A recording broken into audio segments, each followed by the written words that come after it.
to the brain, the spine, and squeeze that with this tremendous Vulcan strength and incapacitate him. So he created that.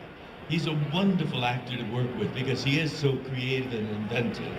And he's also a wonderful director to work with.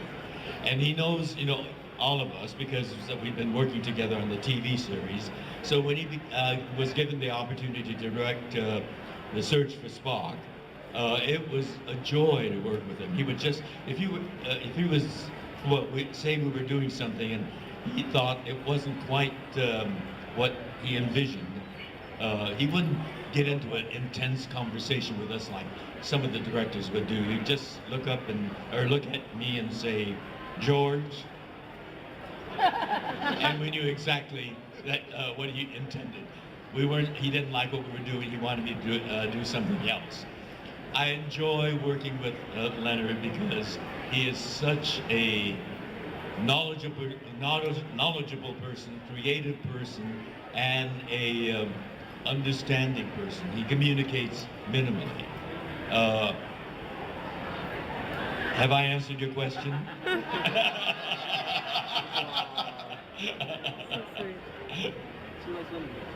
Hi.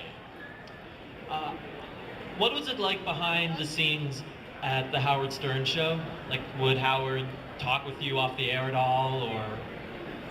Howard is, you know, he's an interesting guy. On air, he is dynamic, charismatic, and witty, sometimes stern. Howard Stern. And he's a very on kind of guy. But in reality, he's very soft-spoken and very considerate, compassionate kind of guy. Not that compassion doesn't come off on his show as well, but he is much more low-key in person. And yes, he does chat with us, and he's very, well, as I said, soft-spoken. But he isn't the kind of raucous, I mean, a lot of the staff people are raucous guys, you know, party people. Howard is not that way. He's much more low-key, but he's also a very charitable person. You know, Beth, as you know, loves animals, and she saves a lot of animals. She's constantly working on campaigns to raise funds for animal, what's the term that they use? Saving injured animals. Rescue, that's the word. And Howard is supportive of that, but he's that way with people as well. And that's why you have the whack pack, you know, and he has fun with them, but also it's his way of incorporating people that are on the fringes of society and making them feel that they're part of a group. So he's a very compassionate kind of person. Thank you. How you doing, George? Great, how are you? Doing very well. I've heard through some fairly credible sources that you and Brad are a fan of samesies. And I also happen to be a fan of samesies myself. And so I just wanted to get, well, first I wanted to thank you for being such a pioneer of the samesy movement in the world of science fiction. Because truly, more than other people, you really have been visible and you've been doing a lot of excellent work in that field. I wanted to see if I could get your thoughts on the status of how people are treated who are samesies in the world of science fiction, if you're satisfied with the current level of treatment, or if you think that there is room for improvement. Well, we've come a long ways, as certainly what last week produced, the Supreme Court ruling. And we've come a long way so quickly, so amazingly rapidly. But we still have a long way to go. For example, last week we did away with the Defense of Marriage Act, DOMA, the hated act. That gave equality to something like 1/3 of the country now. New York, California, two of the most populous states, as well as smaller states, Delaware, so, and less populated states like Vermont, New Hampshire. But it makes up about a third of the country. 13 states and the District of Columbia. That means there are 37 states that don't have that equality. In fact, the word equality isn't appropriate because 13 states don't have something that, 37 states don't have something that 13 states have. So our job isn't finished yet. We've got a long ways to go. When I pledge allegiance to the United States of America, I pledge allegiance to one nation, under God, indivisible, with liberty and justice for all.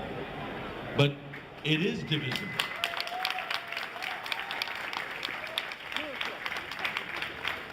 "13 states have equality, 37 states are divided from that. They don't have it. So we have to keep our sleeves rolled up. We have a lot of work to do. It's going to have to be state by state, and even those that think that we have equality, those people that get married in states like New York or California, those of you in the military know, you get transferred around, and you may be transferred to a state like Texas or North Carolina, where they don't have marriage equality. And then it doesn't matter whether you're legally married or not, because it's not operative in the state that you can move to. So there'll be challenges in all those states. And those court orders take a long, long time. So we have a long ways to go yet.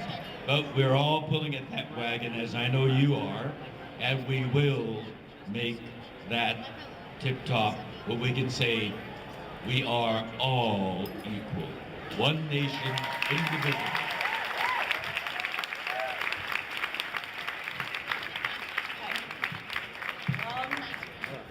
What's it like being one of the main founding people of one of the most popular and well-known movie and television franchises of all time? It feels like me. It feels wonderful, and here I am surrounded by all these people here, and you're all the people that made it all happen.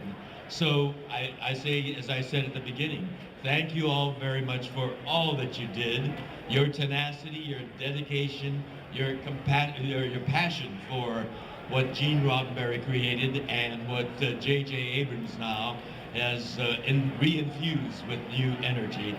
And we will keep on trekking. We intend to live long and prosper.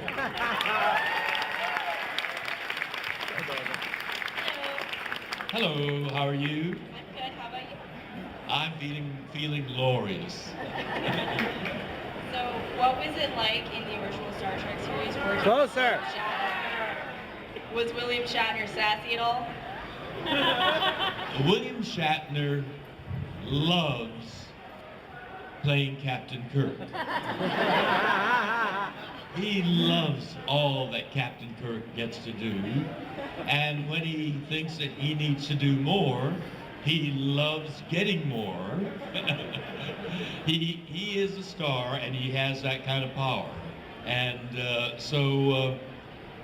other actors like Leonard Nimoy knows that a scene works when you work with an ensemble, that there's give and take, that you listen as well as talk, and you react to what others say, not just, you having people react to you.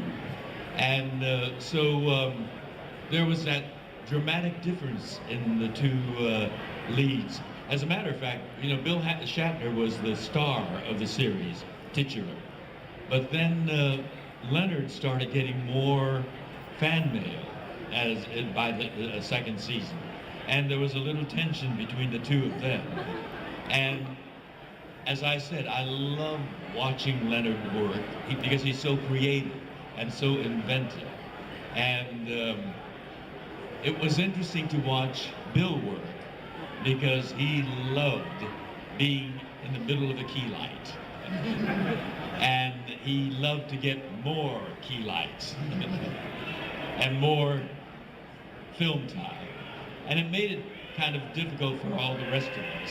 And we all feel the same way. Some people have been less outspoken, but we all share the same feeling.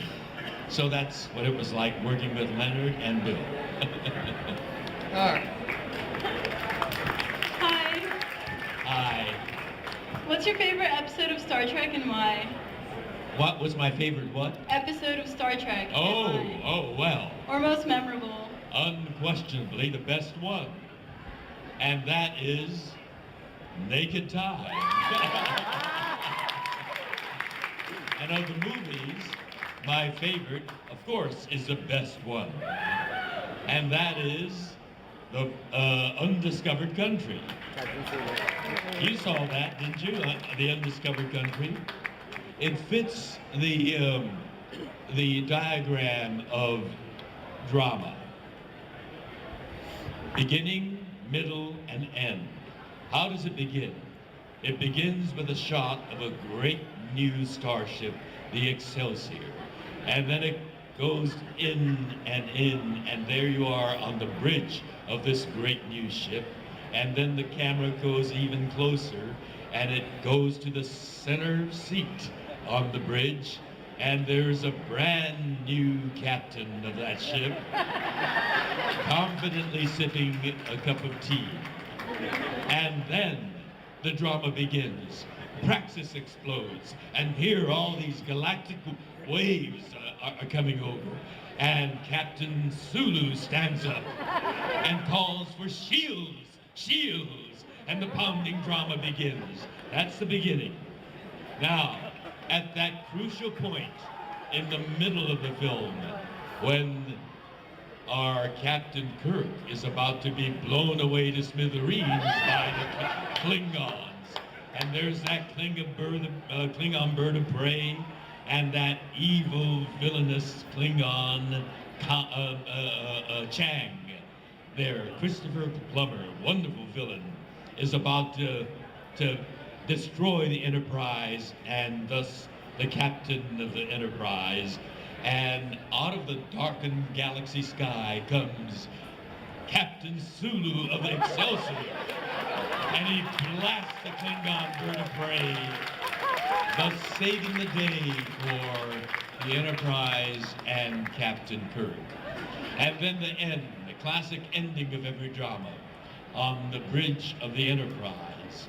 And the captain is sitting there, this time a little humbled, and then the view screen comes on, and he looks up, and there's this giant image of Captain Sulu.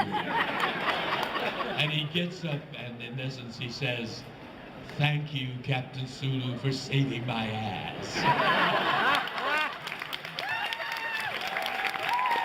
And Captain Sulu looks down and says, "Good to see you in action one more time, Captain." And he roars off, and there's an absolutely awestruck McCoy looking at the view screen, and he says, "By God, that's a big ship."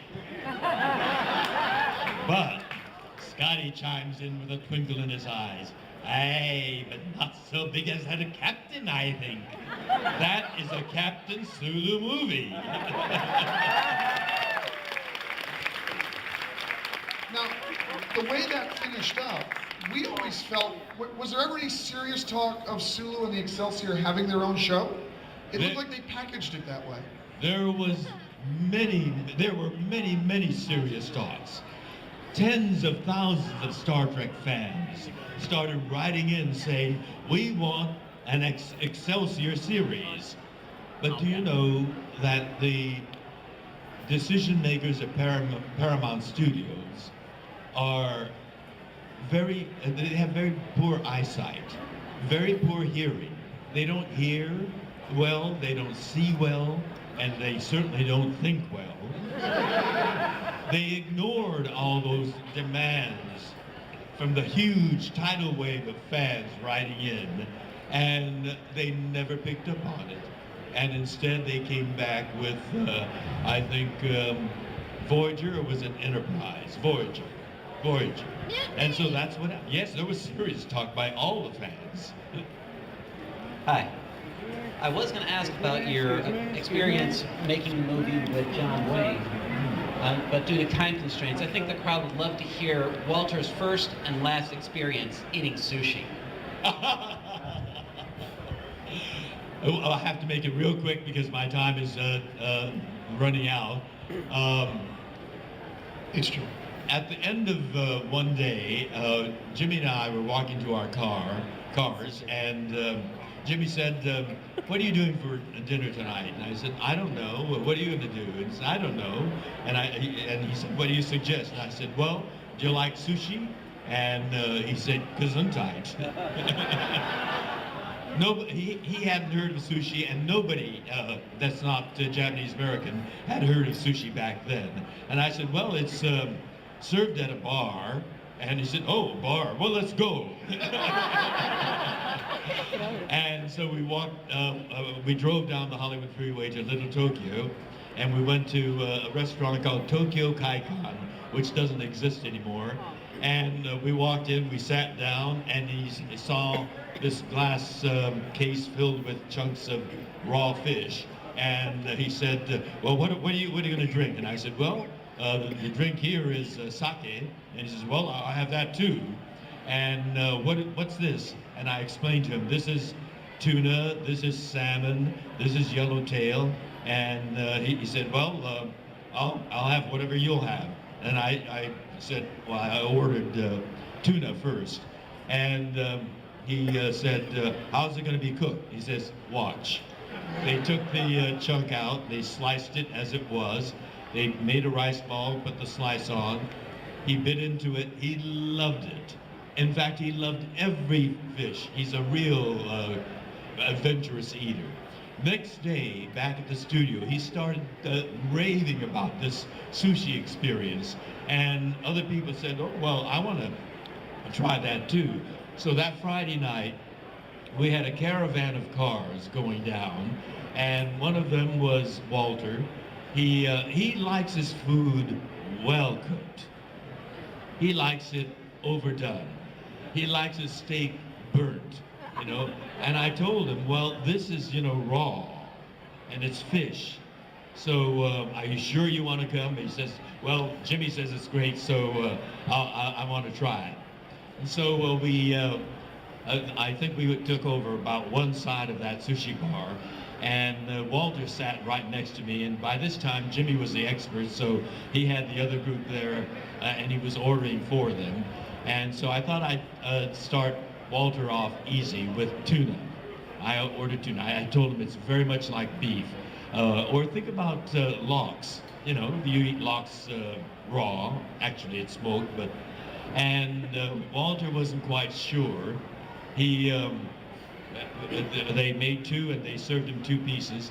He picked it up. Actually, he couldn't use a chopstick, so I said, "You can use your finger." And he picked it up, and he first glared at it, and then he took a small bite, and his eyeballs were going up like this, and he was chewing very gingerly, and suddenly his eyes popped open and immediately spat it out on the... He had bitten into the wasabi part, and he started hacking, and he spat everything out. His eyes started to water, and I think his earwax were popping out, and he started to tremble. He could not eat raw fish, and the poor guy, I felt terribly for him. But Major loved it, Michelle loved it, a couple of the crew guys who came down with us loved it, and hence the sushi caravan every Friday night began from Paramount Studios down to Little Tokyo. And I'm told my time is up now, so it was great talking with you. I'll be back there signing autographs. Oh, actually, I'm going to the photo ops, and then I'll be back there, so I'll see you all back there.